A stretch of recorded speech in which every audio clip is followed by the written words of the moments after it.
What's up, guys? Hey, Doc. Good to see you. Oh, Hey, Doc Rivers. Chris Wallace. How are you, sir? I'm great. What's your hat today? I don't even know. Bel Air. All right, we're gonna get started with an old friend of yours, Doc. Go ahead, Brad Turner. Hello, Doc. Roderick, how are you? I'm doing great, man. Doing great. Look, I want to start by asking you, look, you're as old as I am, if not older. That's the way to go with this interview. Yeah, right? But I say that because you and I have heard, I'm sure everyone's heard, it's been 400 years of trying to get change. Yeah. Now that you guys are doing this, how do you reconcile trying to tell your players, your team, other players, the public, that just because it hasn't been enough change that you still can't stop, you still have to keep fighting? How do you deal with that, knowing that we're still dealing with these situations? Well, change doesn't happen a lot of times quickly either.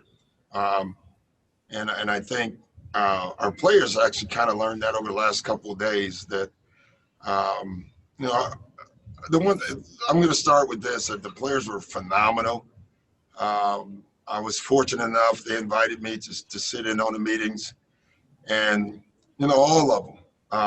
There's been so many different reports, but just from a fly on the wall, I was just so impressed with them.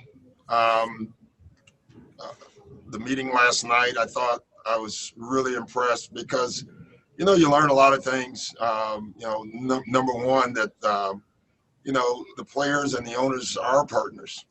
And it didn't have to be a contentious meeting, and it wasn't. It was a discussion about what they needed, what they wanted. And, Adam and the owners were on board with most of it or all of it, and even the things that they didn't come to an agreement on, they discussed. So just to start there is great. But you're right, just because something hasn't happened doesn't mean it can't happen. And like I've always, don't give in to something that hasn't happened. Keep pushing, keep working. The key to this thing is that I think that we all needed to take a breath. We needed a moment to breathe. It's not lost on me that George Floyd didn't get that moment, but we did, and we took it, and the players took it, and they got to refocus on the things that they wanted to focus on outside of their jobs. And then they voiced it, they organized it, they got it together, they understood they can't do everything on their own, that we all need help to get things done. And they went out and they got that help as well. So again, just the pride to be in the NBA, it was very high for me. I slept very well last night, thinking that our young people spoke, and that was fantastic. Thank you. Thanks, BT. Next up, we have Ohm. Go ahead, Ohm. Hey, Doc. Yesterday you spoke about how emotional it was for your team. Like Wednesday night, they went from thinking that it was over to Thursday, we're playing again, playing for championship. I mean, it sounds like the world has really kind of changed inside the bubble in the last 48 hours for you guys. What's the challenge of getting back on the court mentally and just refocusing on playing basketball again? Won't it feel different playing on Sunday as opposed to saying what you guys played the last time you were on the court? I don't know if it'll feel different or not. What's never lost to me is my job. At the end of the day, it's not the NBA's job to solve the world. It's the NBA's job to be part of the world. And so I think we've accomplished that part, but you still have to do your jobs. I think that today may be a tough day, and even, whenever we play tomorrow, but will be a tough day practice-wise just to get refocused. But I do think that the couple of days off will help in that fact as well. Thanks, Doc. Next question is going to come from Cassidy down in Orlando. Chris Paul today said, being in that room specifically on Wednesday night was unlike anything we had ever seen in this 15 years. Being a former player, coach, how would you describe what that feeling was to have all those players and coaches in that room? What was that feeling like for you? It was awesome, Cassidy, again, and I don't even know if that meeting went well. That meeting had a lot of anger, a lot of voices, a lot of emotion. I think I've learned long ago, emotion is great. Being emotional sometimes is not. You know what I mean? But it was out there. We got to hear what people felt and thought. So to me, that was very powerful. That's what I told our guys, the players, that this is a powerful moment. You guys are learning how powerful you can be, and that I was proud of. But then to come back that next morning, and it was amazing the difference. They got it out, then they could talk, and then this third meeting, now we could work. I just thought the progression of that was absolutely perfect. Thanks, Cassidy. Doc, next question is from Dan Wilkie. Doc, kind of a couple of ones that are all sort of related. You said progress is slow in this stuff, but one of the things players were able to accomplish was a commitment on NBA arenas to be used as polling places. Yeah. That's already been moving in a little bit in that direction, but to get, we saw Houston yesterday, Utah today, I assume more will come after that. How important was it to see something tangible? And then I think secondly, you mentioned being a part of the world. Players are on CNN, people are talking now, but in a week or 2 weeks, it's going to be the conference finals, and the stakes on the court are going to be higher. And then it'll be the NBA finals, and the stakes will be higher still. How can that not overshadow the real work? And is that even possible? I don't know if it's possible or not. I think that's up to the players, and it's up to you guys, to keep the talk going. Listen, the stakes are high now, for players and coaches. We've had a couple coaches fired. After they lost. So I don't think anybody that plays a game thinks the stakes aren't high now.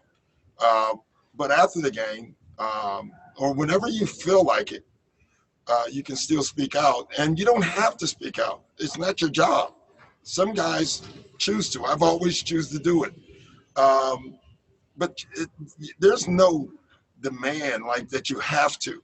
I think everybody should do whatever is comfortable in their space, and we can keep doing it. I just think there's so many guys that there's no way that their voice will be drowned out during the finals or the conference finals. Because when you think about it, we have even more media that is there to get our voice out. So I think that'll be good. And Doc, real quick, the polling places? It's awesome. I was already on a board, for the Election Supercenters project, and that's what we're doing. LeBron has his group. That was the other thing, by the way. It was really cool that people understood you can all have your different groups, but you still do it together. And that came to fruition last night when we were talking about it. You can use anybody's groups. Miami's working really hard right now. Some of these things were set already, and some have just started, but the tangible things were important. I thought taking the breath was important, just needed a breather, right? I thought that was important. That's actually tangible for the players. Forming the coalition, I thought was fantastic because that's the future. It's not just now, but forming a coalition with coaches and players and ownership and the league. And then hiring other people to come in to help work that, I thought it's huge to get that done. Voting is right now. So we're doing that right now. We got to get people to vote. Black men, black and brown men have to vote. And so the registration, the suppression right now has never been higher. Our players understood that. And so that's important. And so we just got to keep moving forward. And then the George Floyd bill, we got to get that on the floor. We have to. And so we're going to work to get that done as well.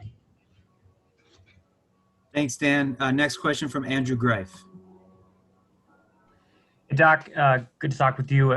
I was just curious, in terms of your own team's discussions, I'm sure you weren't part of every single one among the players, but I guess how did those play out from Wednesday night to Thursday morning? And who'd you feel like? There's been some talk about Kawhi was someone who really spoke out at one point. Kind of who drove those discussions? What did you feel like you learned? They all did. We had a long discussion that night in the hallway. But I thought everyone. I thought Lou was fantastic. Kawhi was fantastic. Marcus was absolutely wonderful. So there was a lot of guys who talked that night. I was just sitting there trying to get them to talk. And they did. A lot of emotion.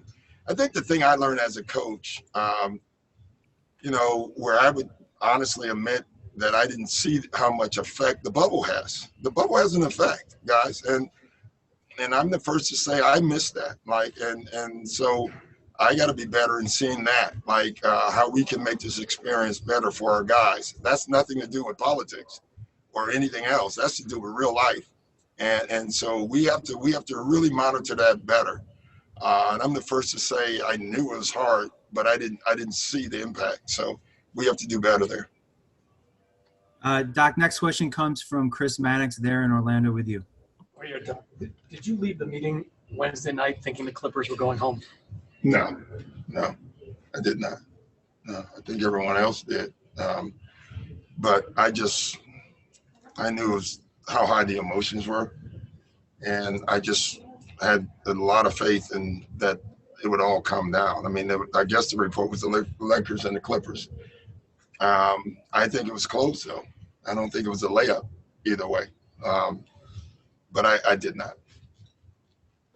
Doc, we have a question from Miriam. Go ahead, Miriam. Hey there, Doc. What was I going to ask you? The fact that all the guys got together in a room and how powerful that was. Are there plans to do that more often, to have sort of big wide?